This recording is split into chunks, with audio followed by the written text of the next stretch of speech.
Hollywood is in straight-up meltdown mode right now. The pressure is heavy, nerves are fried, and Mel Gibson just dropped a final warning that has people moving real quiet behind closed doors.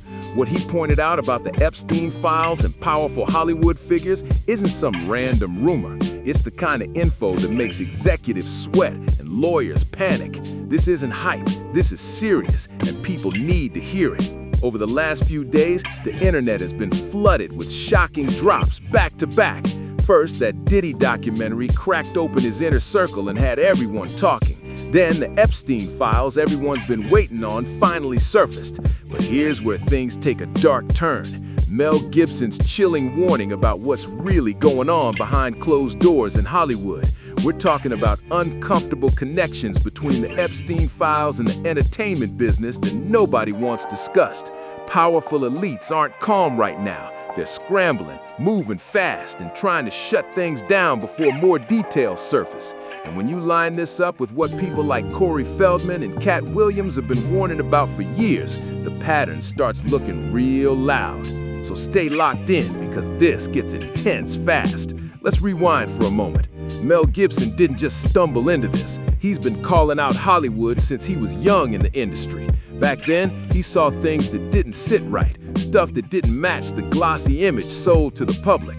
Behind the red carpets and bright lights, he noticed a darker side that shocked him. Hollywood didn't welcome that energy. He was quietly pushed out and labeled a problem, but we'll circle back to that. Listen closely to what Mel said years ago. This clip isn't new, but it hits way harder now.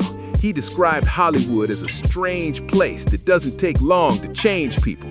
He said when you first arrive, you're still an outsider, still clean from the outside world, still with dirt on your shoes. You know the setup, right? At first, people are drawn to you because you feel new, different, untouched. They hype you up, praise your energy, and act like you're the next big thing. But here's the dark twist. The manipulation starts immediately. Mel described it perfectly. He said they're stroking you, making you feel chosen, treating you like you're special from day one. It sounds flattering at first, almost exciting, but before you even realize it, the industry's toxic mindset starts pouring down on you non-stop, like a flood you can't escape. And no matter how strong you think you are, no matter how locked in your values feel, this place slowly bends you. It nudges you off your path, piece by piece. That's just how Hollywood operates, and it doesn't care who you are. Now here's where things turn unsettling. When Mel first arrived in Hollywood in his mid-20s, he had these uneasy feelings he couldn't shake. Stuff was happening around him that didn't make sense, and nobody bothered to explain anything straight up. So he started forming opinions about the town that even he thought sounded wild. He compared it to one of those creepy movie towns, the kind where a stranger walks into a bar and the whole room goes silent. Everyone just stares. Then someone quietly warns you, you don't go to the house on the hill. That exact vibe. At first, Mel brushed it off. He thought maybe he was overthinking, maybe just being paranoid. But here's the chilling part. Later on, he realized he wasn't wrong at all. Some of the things he feared about Hollywood weren't made up, they were real. And that truth hit way harder than he ever expected. Let that sink in for a second. Mel once said something that hit hard and never left my mind. He talked about being fed up with the whole industry, saying Hollywood is a very strange, odd place, and that line alone says a lot. He admitted that once you're deep in it, your head starts spinning, horror stories creep in, and you start thinking, am I being sacrificed over here? At first, he brushed it off, thinking there's no way that could be real, right? But then reality slapped him in the face. He realized it was real, and that moment changed everything. That's when he knew he had to bounce. He stepped away from Hollywood completely, took years off, vanished from the scene, and bought a place out in Australia. No red carpets, no fake smiles, just dirt under his boots. He spent his days digging holes, putting up fences, helping cattle give birth, doing basic farm work like a regular guy. That was his reset button, his way of escaping the chaos and grounding himself back in real life. Now let's get into why this matters, because it connects directly to what's blowing up right now. The Epstein files just dropped, and they're tied to everything we're talking about. The documents reveal new details about Bill Clinton's connections to Epstein that go way deeper than before.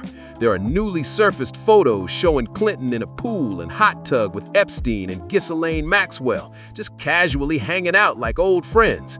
On top of that, the files include victim testimony that adds even more weight to the timeline. The files also include claims that Epstein once said Clinton likes him young, and that line appears as a direct quote in the documents. That statement alone raised serious eyebrows, especially paired with the rest of the evidence laid out in black and white. The records show Clinton invited Epstein to the White House multiple times and flew on Epstein's private jet far more often than previously admitted. That directly clashes with years of public statements from Clinton's team, saying he barely knew the guy. The paper trail tells a very different story, and it's hard to ignore. But this doesn't stop with politicians. Newly surfaced photos also feature massive celebrity names like Michael Jackson, Mick Jagger, Diana Ross, Kevin Spacey, Chris Tucker, and Richard Branson. These images place them at Epstein's properties or events, showing just how wide his social circle really was. Now, to be clear, the files do not accuse most of these figures of any crimes. Their appearance doesn't equal wrongdoing, but their presence highlights how deeply Epstein had embedded himself into Hollywood and the music elite. And here's where things start looking extra sketchy. Reports claim the Department of Justice removed certain files just after uploading them. Critics say the remaining documents are heavily redacted, with entire pages blacked out. That's why people keep asking the same question over and over.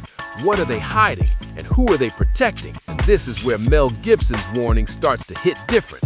And honestly, this part isn't easy to talk about, but it matters. Mel Gibson shared a message about a serious issue tied to Hollywood that caught a lot of attention, and it wasn't sugarcoated. Here's exactly what he said. One of the most disturbing problems in our world today is human trafficking, particularly the trafficking of children, our future, our children. The first step in eradicating this crime is awareness. That statement hit hard and sparked heavy reactions everywhere. After that, he urged people to go see Sound of Freedom. So let's break that down real quick. A few years back, this movie dropped and claimed to shine a light on real-world trafficking issues and how widespread the problem is.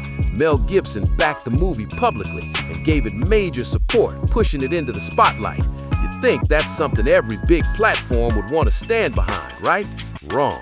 Here's where things got strange. Major streaming platforms flat out refused to promote it. Netflix passed, Hulu passed, Amazon passed. These are the same platforms that loudly promote all kinds of social causes. But when it came to Sound of Freedom, it was silence, total radio silence. That raised serious questions. Why was this movie treated differently? Why did support suddenly disappear? And here's another twist. Sound of Freedom was originally under Disney. Yes, Disney owned it. And then out of nowhere, the project was scrapped and quietly dropped. No clear explanation, no big announcement, just gone. People were left confused because the film had a well-known cast and strong backing. That move only added more mystery to an already controversial situation. The subject matter was serious, important, and by all logic should have been a green light from the start.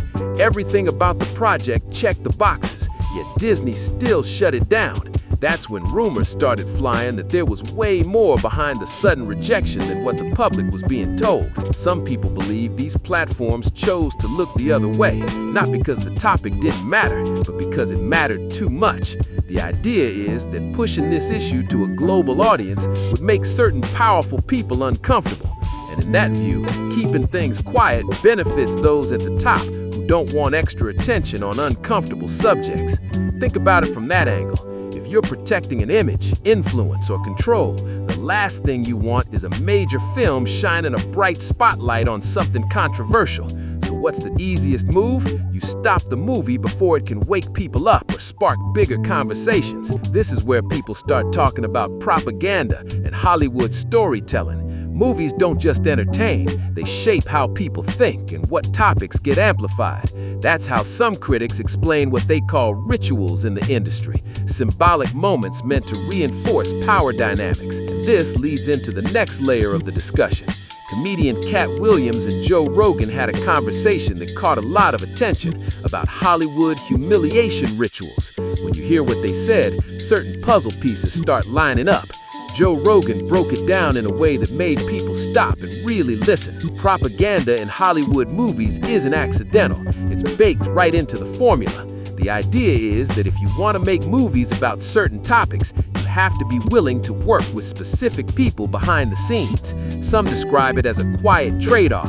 You align yourself with powerful interests, help push certain narratives, and in return, they don't block your path. They let your career move forward. That's where Cat Williams made a point that really stopped people in their tracks. He said it's not about how people feel about these so-called rituals. It's about whether following them actually works. And then he brought up an example he knows people always criticize him for. He explained that when he talks about men wearing dresses in Hollywood, people roll their eyes and say he's stuck on that topic. But he